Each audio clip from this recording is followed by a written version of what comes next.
Welcome back everyone. Programme में आगे बढ़ते हैं और बात करते हैं कुछ ऐसी बात के बारे में जो मुझे लगता है हर एक की ज़रूरत है। हमें लगता है कि शायद हम जैसे हैं, हमें तमाम उम्र जो है उस तरह से ही रहना है। मेरा स्टाइल यही है, मुझे ऐसे ही करना है, मुझे ज़ाती ज़िंदगी में ये चीज़ें पसंद हैं और मैं उसी पर स्टक हूँ। मुझे नहीं लगता कि मुझे वक्त के साथ आगे जाने की ज़रूरत है। बिल्कुल इस तरह से कुछ ऐसी बुनियादें होती हैं, कुछ ऐसे असूल होते हैं, उन पर हमेशा हमें कायम रहना चाहिए, उनको लेकर चलना चाहिए। कुछ ऐसी चीज़ें होती हैं जिसमें हमें फ्लेक्सिबिलिटी रखनी होती है। अपनी ज़ात की ग्रूमिंग बहुत अहम होती है। हम उस पर किस तरह से काम कर सकते हैं, वो हमारी नफ्सियात को किस तरह से बेहतर करती है, इस हवाले से जानेंगे। हमें ज्वाइन किया डॉक्टर अली अजमल साहब ने, जो कि माहिर नफ्सियात है। अस्सलाम वालेकुम। कैसे हैं आप? I'm fine, thank you. बहुत शुक्रिया अली प्रोग्राम में आने के लिए। अच्छा अली, मुझे ये बताएं, जैसे हम बड़े हो रहे होते हैं या ऐसा कुछ है, आपने अपनी सेल्फ ग्रूमिंग पर कब काम शुरू किया जब आपको लगा ठीक है मैं जैसा हूँ ये है, लेकिन मुझे अब अपनी ग्रूमिंग करने की ज़रूरत है? खुद ख्याल आया, किसी ने कहा, क्या हुआ?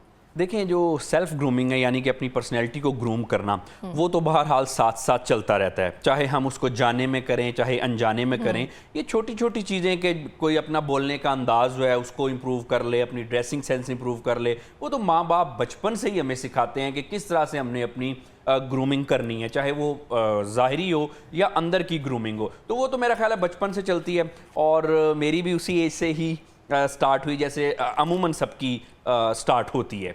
तो इसमें देखें, जहाँ तक ग्रूमिंग की बात है, इसको हम ऑब्वियसली पर्सनैलिटी ग्रूमिंग कहते हैं कि पर्सनैलिटी ग्रूमिंग, और ये बाय द वे बड़ा एक वाइड टॉपिक है।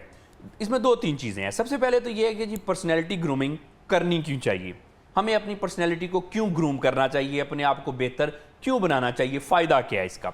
देखें, पर्सनैलिटी ग्रूमिंग का इतना फ़ायदा और ये इतनी ज़्यादा ज़रूरी है कि आजकल के दौर में अपने आप को ग्रूम किए बगैर, पर्सनैलिटी ग्रूमिंग के बगैर आपका गुजारा नहीं हो सकता। अगर आप प्रोफेशनली एक्सेल करना चाहते हैं, यानी कि अपने जो आपका प्रोफेशन है उसमें कामयाब होना चाहते हैं, तो उसमें आपकी पर्सनैलिटी का बहुत बड़ा किरदार होता है। ऑब्वियसली आपकी स्किल का भी एक रोल है। आप डॉक्टर हैं, आप या कोई भी हैं, एंकर हैं या किसी भी फील्ड से आप ताल्लुक़ रखते हैं, तो ऑब्वियसली जो आपकी प्रोफेशनल स्किल्स हैं वो भी मैटर करती हैं। लेकिन अगर पर्सनैलिटी ग्रूमिंग भी हो जाए तो ऑब्वियसली फिर चार चांद लग जाते हैं आपके ओवरऑल प्रोफेशनल ग्रोथ में। उसके बाद आप देखें कि हमारे जो निजी मामलात हैं, हमारे जो रिलेशनशिप है, ताल्लुकात हैं, लोगों से मिलना जुलना, चाहे वो क्लोज फैमिली मेंबर हैं या कोई क्लोज रिलेशन है या आपके किसी भी तरह से लोगों से मिलना जुलना, इसमें एक पॉइंट अगर हम सादा लफ्जों में किसी को समझाएं कि सेल्फ ग्रूमिंग क्या है और आप उस पर कैसे काम कर सकते हैं, वो क्या होगा? जी, तो इसमें देखें कि सेल्फ ग्रूमिंग या पर्सनैलिटी ग्रूमिंग है क्या। असल में ना हमारी सेल्फ के, हमारी शख्सियत के दो पहलू होते हैं। एक आउटर जो कि हमें दिखता है, उसके अलावा एक इनर जो कि दिखता नहीं है लेकिन बहरहाल होता है। अब आउटर पर्सनैलिटी में क्या है?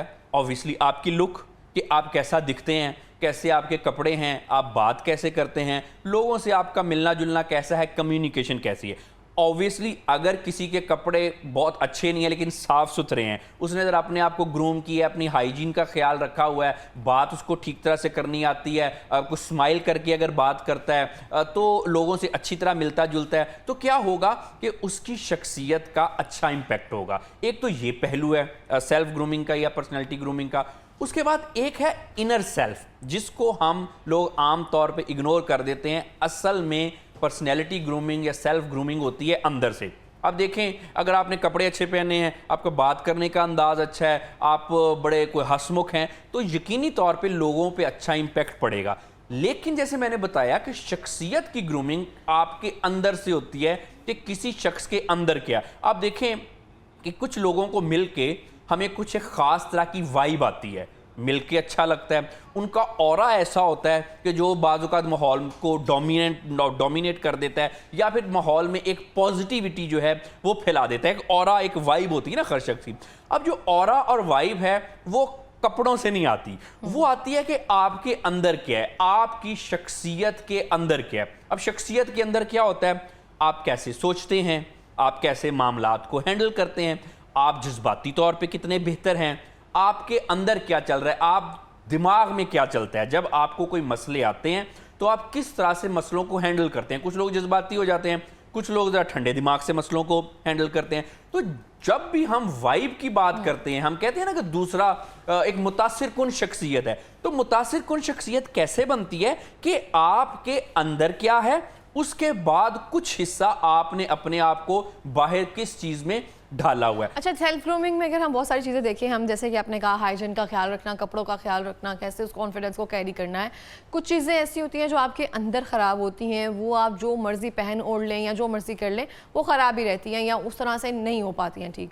तो इनर सेटिस्फेक्शन या अपने अंदर को ग्रूम करने के लिए हम क्या कर सकते हैं? देखिए, अपने अंदर को ग्रूम करने के लिए अपने ऊपर काम स्टार्ट कर सकते हैं। यानी कि अगर फर्ज करें कोई शख्स है, जैसे नहीं आमतौर पे हम ये जो क्रीम्स वगैरह लगाते, खास तौर पे खवातीन लगाती हैं अपने आप नहीं, को, मर्द भी चलें लगवाते हैं जी, फेशियल भी करवाते हैं, मर्द भी बहुत कुछ करते हैं, लेकिन ज्यादातर ये देखा गया कि खवातीन करती हैं, बराबर चलें बराबर करते हैं। तो उसमें ये होता है कि बिल्कुल अच्छी बात है, अगर किसी को गोरा रंग चाहिए तो उसको करना चाहिए, अगर मर्द हजरात भी मेकअप करना चाहते हैं तो ये उनकी अपनी चॉइस है, वो कर सकते हैं, करवाते भी हैं। जी जी बिल्कुल। अच्छा, उसमें ये बात ये है कि इसमें कोई मयूब बात नहीं ना, हर इंसान की अपनी अपनी शख्सियत है। तो हम ये क्यों करते हैं? अपने आमतौर पे मुतासिर करने के लिए या अपने आप को अच्छी तरह से प्रेजेंट करने के लिए। अब जहां तक आपने बात की अंदर की, देखें कोई भी खातून या कोई भी मर्द जो सबसे खूबसूरत लग सकता है या सबसे ज़्यादा दूसरों को मुतासिर कर सकता है, अपनी शख्सियत को मुतासिर कौन बना सकता है, वो ये कर सकता है कि अपने अंदर को इम्प्रूव करे। रंग गोरा करना या ऑब्वियसली दूसरी चीज़ें करना, इससे बहरहाल इम्पैक्ट होता है, लेकिन ज़्यादा असर अंदर से होता है। अब अंदर से जो आपने कहा कि अंदर क्या करना चाहिए, अपने ऊपर काम करते रहना चाहिए। कैसे? अगर आप देखें, अपनी शख्सियत को अंदर से इंप्रूव करें, अपनी करैक्टर बिल्डिंग करें। अब करैक्टर बिल्डिंग में क्या है कि आपका जो भी सलाहियतें इंसान की होती हैं, यानी कि अच्छे अगर आप कम्युनिकेटर हैं, अगर आप पॉजिटिव थिंकर हैं तो आपकी वाइब भी पॉजिटिव होगी, माहौल में एक अच्छा असर होगा। उसके बाद फिर आपने अपने अंदर कितना अपने आप को इंप्रूव किया, कितनी ज्यादा स्किल्स डेवलप की हैं, उसका एक इंपैक्ट होता है सामने वाले पे। तो इनर पर्सनैलिटी जो होती है वो, उसमें आपने अपने आप को ग्रूम करना होता है। एक कुछ पर्सनैलिटी में आर्टिफिशियल चीज़ें भी होती हैं, जैसे कि हम अक्सर कहते हैं इनर सेटिस्फेक्शन या जी इनर ब्यूटी, या दूसरे सामने वाले को इस तरह से बात करके इंप्रेस कर लो, उस तरह से कर लो। कुछ टिप्स हम इसमें आमतौर पे देते हैं जो कि बहरहाल कुछ देर तक कारआमद भी होती हैं। लेकिन ये जो पर्सनैलिटी ग्रूमिंग है, ये एक दो दिन का मसला नहीं है, आपको अपने ऊपर मुसलसल काम करते रहना पड़ता है। फिर जो आपकी अंदर से पर्सनैलिटी बनती है ना, असल में आपका ऑरा, आपकी वाइब वो बनाती है, और जो लोग आपसे मुतासिर होते हैं वो आपकी उन जो शख्सी आपके जो खुसूसियात हैं उनकी वजह से होते हैं। मसलन आप कैसा सोचते हैं, कुछ लोग ऐसे होते हैं वो मसलों को पैदा करने के माहिर होते हैं। छोटा सा मसला होता है, ओवर थिंकिंग कर करके एक सिंपल सी चीज को कॉम्प्लिकेट कर लेते हैं। अब क्या होता है, जो कॉम्प्लिकेशन अंदर कर लेते हैं, जो कंफ्यूजन है, ये आपकी बाहर से जाहिर होती है। लेकिन जो चीज़ आप कह रहे थे ना, ओवर थिंक कर लेते हैं, मुझे लगता है स्पेसिफिकली जो मैंने सीखा है, जो बोल नहीं सकता, जो कह नहीं सकता, वो ओवर थिंक करता है। बात को बाहर निकाल दिया जाए, खोल दिया जाए, लिख दिया जाए, वो हल हो जाती है। देखिए, ये भी एक बहरहाल एक टेक्निक तो है कि हम अक्सर आमतौर पे बात कर देते हैं तो बाहर निकाल देते हैं, कैथारसिस कहते हैं, तो बेहतर हो जाता है, लिख के भी कुछ मसले हल हो जाते हैं। लेकिन हम वन साइज फिट्स ऑल नहीं कर सकते। वो इसलिए नहीं कर सकते क्योंकि बाद वक़्त ऐसी बात होती है, किसी ऐसे शख्स ने की होती है कि आप उसको बात को बाहर नहीं निकाल सकते। बाय द वे, बात को बाहर निकालने में ज़्यादा नुकसान होता है। फॉर इंस्टेंस, कोई ऐसे अथॉरिटी फिगर है, लेट्स बी रियलिस्टिक, अगर कोई बॉस है, कोई अथॉरिटी फिगर है, आपको उनकी कोई बात बुरी लगी, आप अगर ये बात उनको मुंह पे कह देंगे तो क्या होगा? ऑब्वियसली आपके लिए इश्यूज हो जाएंगे। तो इसलिए ये बातें कुछ हकीकत में कुछ और होती हैं, किताबों में कुछ और होती हैं। अब इसमें ये है कि देखें, इससे तो नुकसान होगा, और बाय द वे फिर जो नुकसान होगा, जो आपको जॉब में नुकसान होगा या जो भी मसले होंगे, वो फिर आपकी पर्सनैलिटी ग्रूमिंग के लिए ठीक नहीं ना होंगे, उससे आपको उल्टे मसाइल पैदा हो जाएंगे। क्योंकि पर्सनैलिटी ग्रूमिंग बहरहाल या अपने आप को इंप्रूव करना, एक ये भी चीज़ होती है कि हमने अपनी ज़िंदगी में कितने अच्छे फैसले किए हैं, हमने अपने ऊपर कितना कंट्रोल है। बिल्कुल बात कर देनी चाहिए, लेकिन ये भी पता होना चाहिए कहाँ पे कौन सी बात करनी है और कौन सी बात नहीं करनी। हमारे किए गए काम ही जिंदगी में हमारे आगे आते हैं। आप देखिए ना, एक शख्स है, अगर वो इस चीज़ को समझे कि मेरे दिल में जो भी है मैं करता जाऊं, उससे क्या होगा? उससे एक हद के बाद आपके रिलेशनशिप लोगों से खराब हो जाएंगे। अब जब आप इंसान सोशल एनिमल है, अगर आपके रिलेशनशिप ही खराब है, आपको उधर से भी स्ट्रेस है, आपको काम वाली जगह से भी स्ट्रेस है, घर में भी स्ट्रेस है, दोस्तों से भी आपके हालात नहीं ठीक, तो फिर सेल्फ ग्रूमिंग और पर्सनैलिटी ग्रूमिंग नहीं होती। तो हमने ना दोनों चीजें साथ साथ लेके चलनी है, जिससे हम अपने आप को इंप्रूव कर सकते हैं ना। उसमें आप देखें कि आमतौर पे एक मैं आपको बात बताता हूं कि एक कुछ साल पहले एक मूवी आई थी, उसमें एक बड़ा डायलॉग था, ऑल इज वेल, और कुछ नहीं बस जो भी मसले हों जी ऑल इज वेल करो। अच्छा, उसमें क्या हुआ कि बहुत सारे बच्चों को, बहुत सारे नौजवानों को फेल करने में इस ऑल इज वेल का बड़ा रोल है। जो मैं बताता हूं उसमें ये है कि जो नौजवान उस वक्त ऑल इज वेल कर रहे थे, आज उनमें से ज्यादातर जो नौजवान हैं वो बेरोजगार हैं। आपने गलत पर्सपेक्टिव से शायद वो मूवी देखी है। Let me complete. उसमें ये है कि ऑल इज वेल कहना कि कोई बात नहीं, मसले हल हो जाएंगे, ये एक हद तक अच्छी बात होती है कि अगर फर्ज करें मुझे आज कोई स्ट्रेस है तो मैं कहता हूं कोई बात नहीं जी, ऑल इज वेल जी, मसले हल हो जाएंगे। लेकिन हुआ क्या, बहुत सारे नौजवानों ने मुझे आके खुद बताया कि जब सुबह उनके एग्जाम थे, सिलेबस बहुत ज्यादा रह गया था, उन्होंने स्टडी नहीं की, बस ऑल इज वेल, उसके बाद क्या हुआ जी, एग्जाम में फेल हो गए। बहुत सारे जो मसले जो कि उन्होंने फौरी तौर पे हमने हैंडल करने थे, वो उनको जी ऑल इज वेल करते रहे, जिसकी वजह से क्या हुआ कि जब काम करना था तो काम नहीं हो सका, उनकी गाड़ी निकल गई, जिसकी वजह से क्या हुआ कि उनको मसले हुए। तो बिल्कुल आपका डिसएग्रीमेंट भी जायज है, आपके डिसएग्रीमेंट पे मैं बिल्कुल एग्री करता हूं आपसे, क्योंकि वक्ती तौर पे अपने आप को मुतमिन करना ये बड़ी अच्छी बात होती है। लेकिन इसका जो गलत पर्सपेक्टिव जो बहुत सारे नौजवानों ने हैंडल किया, उसकी वजह से नुकसान हुआ। नहीं, ऐसा नहीं है। एक्चुअली बहुत सारी चीज़ों में ऑल इज वेल या समथिंग इस तरह से मूवी का जो पर्सपेक्टिव था, यहाँ एक मैसेज जो है बहुत सारे लोगों को गया, जिसमें आप खुश हैं, आप वो काम करें, और काम में और पढ़ाई जो है आप समझ के पढ़ें, रट्टे में लगाकर उस चीज़ को देखकर ये ना करें। उसके बाद ज़िंदगी में अगर कुछ ऐसा मोमेंट आए, क्योंकि उसमें वहाँ पे क्योंकि 2 लड़कों ने वहाँ पे खुदकुशी की थी, तो उस वजह से कि जो भी मोमेंट आ रहा है लाइफ में, जैसे भी हालात चल रहे हैं, आप ठीक रहें, वक्त गुजर जाएगा, जिसमें खुशी मिल रही है वो काम करें, जिसमें पढ़ाई मिल रही है। एक पर्सपेक्टिव ये था कि वालिदैन जहाँ पे बच्चों की वो सब चीज़ें बनती हैं, बच्चों का साथ दें, तो एक बड़ा खूबसूरत पर्सपेक्टिव था। और ऑल इज वेल का आज भी मतलब यही है कि ये वक्त भी गुजर जाएगा, इसमें एक्सट्रीम लेवल पर ना जाए। इसमें देखें ना, इस चीज़ के दोनों पहलू है ना। पहला पहलू तो ये है कि बिल्कुल वक्ती तौर पे हम अपने आप को ज़रा अपने आप को मुतमिन कर लेते हैं, जो कि बड़ी अच्छी बात है, हमें करना भी चाहिए मुतमिन।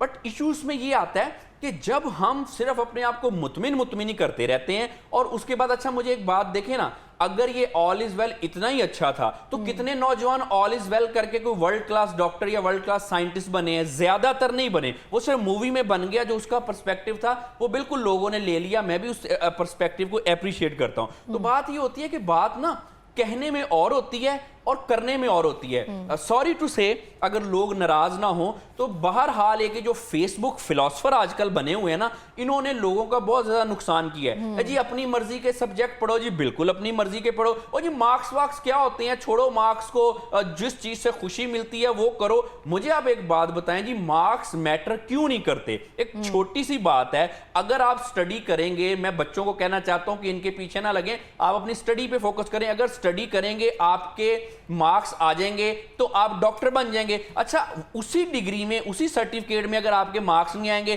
तो आप डिस्पेंसर बन जाएंगे, ठीक है ना? तो क्यों नहीं मार्क्स से फर्क पड़ता हमें? तो बात ही होती है कि हकीकत और अफसाने में बड़ा फर्क होता है। हम जर्नल कमेंट तो कर देते हैं कि जी देखें जी ऐसा होता है, वैसा होता है, ये करना चाहिए, वो करना चाहिए, लेकिन एक दुनिया का रियलिटी का एक पर्सपेक्टिव होता है, उसको भी हमने लेना है। जहां तक बात ही ऑल इज वेल की है, बिल्कुल वक्ती तौर पे अपने आप को मुतमिन करना कि घबराना नहीं, ये मसले हल हो जाएंगे। लेकिन ज्यादातर नौजवानों ने क्या किया, एग्जाम आगे सर पे, जब सिलेबस की स्ट्रेस हुई। अच्छा बाय द वे, जब एग्जाम हो ना तो थोड़ी सी स्ट्रेस बेहतर होती है। काम पे सुबह अगर आपने 8 बजे काम पे जाना है तो रात को थोड़ी सी स्ट्रेस नहीं होगी, तो आप सुबह टाइम पे काम पे पहुंच नहीं सकेंगे। एक डेडलाइन अगर आपने मीट करनी है, थोड़ी सी स्ट्रेस नहीं होगी तो आप डेडलाइन मीट नहीं कर सकेंगे। अगर आप सिर्फ यही कहते रहेंगे ऑल इज वेल करता रहूंगा, हो जाएगा, तो फिर क्या होगा, नौजवानों का सिलेबस रह गया, जिसकी वजह से क्या हुआ, वो फेल हो गए। इसमें एक चीज है कि, और फिर मैं दोबारा रिपीट करता हूं कि आपको बहरहाल अपने आप को बेहतर रखना है, अपनी पर्सनैलिटी को ग्रूम करना है। लेकिन ये चीज है ना जी, मार्क्स वार्क्स कुछ नहीं होते और स्टडी में ऐसे करो वैसे करो, ये हमारी नौजवान नस्ल को गलत रास्तों पे लेके जा रही है। ये पता तब चलता है जब टाइम हाथ से गुजर जाता है। अच्छा एक बात है, जैसे मैंने अभी एक मिसाल दी कि एक सर्टिफिकेट है, उसमें अगर आपके मार्क्स ज्यादा आते हैं तो आप डॉक्टर बन जाएंगे। देखिए ना, आप अगर किसी भी कोई डिग्री की बात करें, वो भी ग्रूमिंग है। आप ये कह ही नहीं सकते आप piece of paper can't decide our future, क्योंकि वो एक फ़र्क होगा आपके कहने में और फेसबुक जो वहाँ पे नफ्सियात माहिर नफ्सियात बने हुए हैं जो वैसे ही बड़ी बड़ी पोस्ट लिख रहे हैं, समथिंग लिख रहे हैं, तो वो फ़र्क होता है। आप जो पढ़ाई कर रहे हैं वो भी ग्रूमिंग का, एक्सपोजर का वो हिस्सा है। बिल्कुल, देखिए ना, उससे जितना आप ग्रूम कर सकते हैं, आई डोंट थिंक सो। क्योंकि मैं देखती हूँ अगर किसी ने मैट्रिक पढ़ा हुआ है और वही किसी मास्टर वाले लेवल से बात कर रहा है सेम टॉपिक पे, शायद ज़िंदगी के तजुर्बे जो हैं वो मैट्रिक वाले पर्सन के ज़्यादा हों, लेकिन कहीं ना कहीं वो डिग्री, वो सब चीज़ें, पर्सपेक्टिव, वो शाउर मैटर करता है। और उसके बाद देखें फिर बात ये ना कि जो पर्सनैलिटी है, लेट्स बी रियलिस्टिक, हमने इस दुनिया में रहना ना, कोई भी चीज़ करनी है, कोई भी आप फिलॉसफी कर रहे हैं या कोई भी आप अपने आप को ग्रूम कर रहे हैं, तो इस दुनिया में रहना ना। अब बात यह है कि जब हमारे बच्चे स्टडी करेंगे, पढ़ेंगे, वो अच्छी जगह पे जाएंगे, ऑब्वियसली अपने मुल्क का नाम रोशन करेंगे, अपनी फैमिली के लिए बेहतर बनेंगे। पर्सनैलिटी ग्रूमिंग ये भी एक हिस्सा है। पर्सनैलिटी ग्रूमिंग सिर्फ ये नहीं है कि हमने जुल्फें सवार ली, अपना मेकअप कर लिया, बड़े अच्छे कपड़े पहन लिए, चलने के हमने मॉडलिंग वाले स्टाइल बना लिए, सिर्फ ये पर्सनैलिटी ग्रूमिंग नहीं है। अगर आप सिर्फ इन चीज़ों पे फोकस करेंगे और जो काम की चीज़ें हैं उनमें फोकस नहीं करेंगे तो क्या होगा, एक टाइम के बाद ये चीज़ें आपकी पर्सनैलिटी को ग्रूम नहीं करेंगी बल्कि आपको उल्टा नुकसान पहुंचाने लग जाएंगी। देखिए ना, एक बेहतर जिंदगी यही है ना कि उसमें आपके पास टाइम हो, आपके पास सेहत हो, आप मुनासिब तौर पे पैसे कमा सकते हो, इतने आप कमा लें कि अपनी ज़िंदगी की और फैमिली की ज़रूरियात पूरी कर लें। यही एक मुनासिब ज़िंदगी है ना। उसके अलावा आप काम कर सके और ज़िंदगी में तरक्की कर सके जितना भी आप मेहनत करते हैं। अब अगर हम सिर्फ अपने आप को ज़ाहिरी पे रखेंगे कि जी मैं अपने आप को क्रीमें लगा लूँ, इस तरह से कर लूँ, ये कर लूँ, तो क्या होगा, दूसरे पर्सपेक्टिव में, दूसरी एरिया में आप वीक रह जाएंगे। अब उसमें यह है कि सिर्फ इस चीज़ में बड़े बेहतर हो गए, दूसरी चीज़ में आप वीक रह गए, तो फिर पर्सनैलिटी ग्रूम नहीं होगी। आप एक हद के बाद आपको पछतावा होगा। तो हमने करना यह है कि जो भी नौजवान है, आपने काम भी करना है, अपनी स्किल्स जो हैं उनको इंप्रूव करना है, काम पे टाइम पे जाना है, मेहनत से काम करना है। अगर आप स्टडी कर रहे हैं तो आपका जो सबसे पहला फर्ज है वो स्टडी करना है। ज्यादा टाइम अपनी स्टडी को दें, बाकी भी चीजें करें। ये सारी चीजें करके साथ आप अपने आप को आउटर लुक जो है, अपना बात करने का अंदाज बेहतर बनाएं, अपने आप को इमोशनली स्ट्रांग करें, स्टडी करें, साथ अपने आप को ऑल इज वेल भी कह लें, मैं इस चीज के हक में हूं। लेकिन स्टडी ना करना और इन चीजों में जाना, वो एक हद के बाद आपकी जो पर्सनैलिटी ग्रूमिंग है वो उसको नेगेटिवली इफेक्ट करती है। क्योंकि उसके बाद होता क्या है, देखिए ना, कॉमन सेंस की बात है, आप जितनी मर्जी पर्सनैलिटी ग्रूम कर लें, लेकिन जब आपको जॉब ही नहीं मिल रही, आपको घर में फाइनेंशियल स्ट्रेस है, आपने जिम्मेदारी पूरी करनी है लेकिन आप जिम्मेदारी निभा ही नहीं पा रहे, वो पर्सनैलिटी ग्रूमिंग हो ही नहीं सकेगी आपकी।